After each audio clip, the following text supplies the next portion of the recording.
Okay, Mary. Well, before we move on to your other musical experience, do you play concerts with your steel, either of your steel bands? We do, Yeah. and if anyone wants to come and listen to us a week on Sunday, we're playing outside the Glass Centre, National Glass Centre in Sunderland for the Sunderland 10K run. Okay, well, let's hope the weather is as beautiful as it is. It doesn't make any today, difference if we have to play anyway. then. Okay.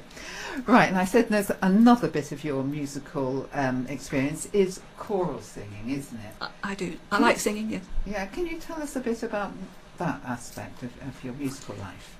I've always liked singing. I'm not a wonderful singer. I don't have a very, very strong voice, but I can sing in tune. And because I do a lot of music, I've learnt lots because, as I said, I have no musical training at all. But I have learned how to read music, not particularly well. I can read the music, but I can't actually get the pitch correctly. I need to sit next to someone who can pitch it properly for me. Okay.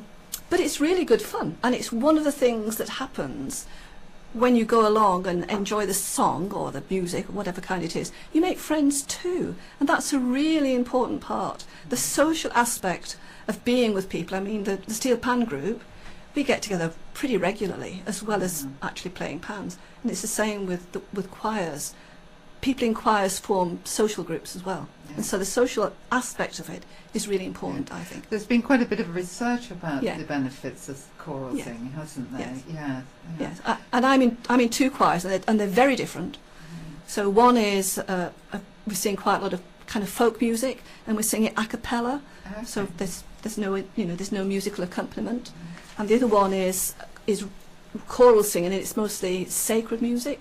So we play with accompanied. So we sing accompanied. So where did you get involved in these two choirs then? Well, there are loads and loads of activities going on in Newcastle. When I go to talk to people and they say, nothing happening around here, and you just start to look at information now. Look at the Elders Council website. You can find 101 things to do. So you look around and you find what suits you. They're all community choirs that I go to, so I don't have to audition because that would scare me to death, because I haven't got a strong enough voice. The community choir, there's no audition. You just walk in and sit down and you get the music and you have a go. And if you don't like it, you don't go back. I'm actually signed up for, but have yet to go to my first go, to the tuneless choir. All right, yeah, Which great. I can't sing in tune, but apparently everybody's welcome. Well, I think that musicians would tell you that everybody can sing in tune. It's just that you haven't been allowed to have your voice at the right pitch. David Faulkner, Councillor David Faulkner, he goes to that choir. Does he? Right. Yeah, yes. Well, I'm. So go along.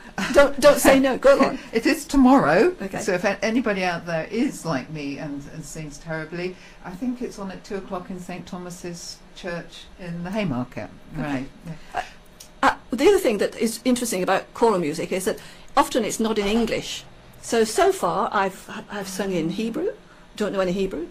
I've sung in Latin, don't know any Latin. French, yes, I can remember schoolgirl French, and Italian, and I don't know any Italian either. Oh, that's brilliant. Yes. Okay, so you give concerts with these these choirs. Yes. So have you got any upcoming ones? I don't know the dates of the one, but the one that I sing at St James and St Basil's Church, they're doing Fauré's Requiem, and I'm not sure what the date is. Oh, that would be spectacular. Yes. How many people are in the choirs? It varies. In the St James and St Basil one, there's about 64 people. There Huge. are always fewer men, so men out there join a choir. And in the West End Voices, which is the other choir, about 24. I know I passed a rehearsal of I think it's called the Inspiration Choir. Yes. Yes. There's hundreds. Well, it seemed like hundreds of people in the room. It was a lot anyway. Yeah. I think the Inspiration Choir is quite a selective auditioned choir. Is it right? I think so, yes. Right. And the person who conducts the St James and St Basil's singers is Simon Fiddler, and he is the conductor of the choir that won Choir of the Year last year, Voices of Hope. Very good, very good. Yeah. He is very good. Yeah. That's interesting. You said there's not many men doing. That's an issue with lots of activities as people get older, isn't it? And how do you crack it?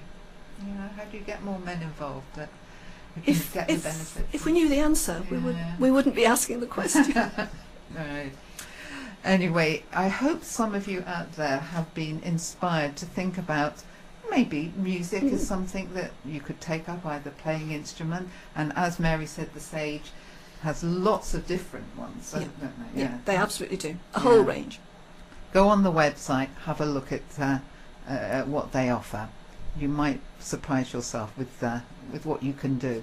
And Mary, can I thank you very much for coming along yet again, because you're a frequent visitor to the programme, a friend of the programme, I like to think. So thank you again for coming.